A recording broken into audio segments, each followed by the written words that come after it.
ሽንፈቱን ያላስተናገደውና አይበገሬነቱን ያረጋገጠው የዋቻሞ ዩኒቨርሲቲ የወንዶች እግር ኳስ ቡድን ከአሸናፊነት ማማ ሳይወርድ ለዋንጫ ጨዋታ ደርሷል።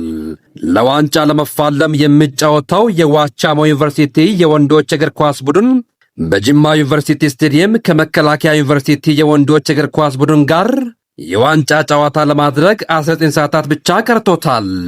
ሁለቱ የዋንጫ ተፋላሚዎች ከ7500 በላይ የመንግስት ዩኒቨርሲቲዎችና የስፖርት ልዑካን ቡድን አባላት፣ የጅማ ዩኒቨርሲቲ ማህበረሰብና የጅማ ከተማ የእግር ኳስ ደጋፊዎችና የስፖርት ቤተሰቦች በተገኙበት ይጫወታሉ።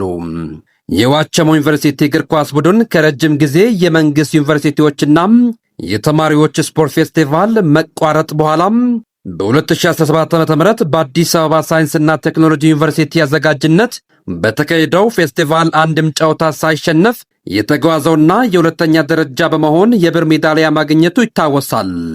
በዚህ ብቻ ያልቆመውና በብዙ ዩኒቨርሲቲዎች ዝና ያተረፈውና ድንቅ የኳስ አጨዋወት፣ አሸናፊነት፣ ታታርነትና ስፖርታዊ ጨዋነትን ጨምሮ ዲሲፕሊን ዝናውን ያተረፈው የእግር ኳስ ቡድን ዘንድሮ ለሁለተኛ ዙር የካቲት 01 2018 ዓ.ም ከጠዋቱ ልክ 4 ሰዓት ተጋጣሚውን የመከላከያ ዩኒቨርሲቲ የወንዶች እግር ኳስ ቡድንን ይገጥማል።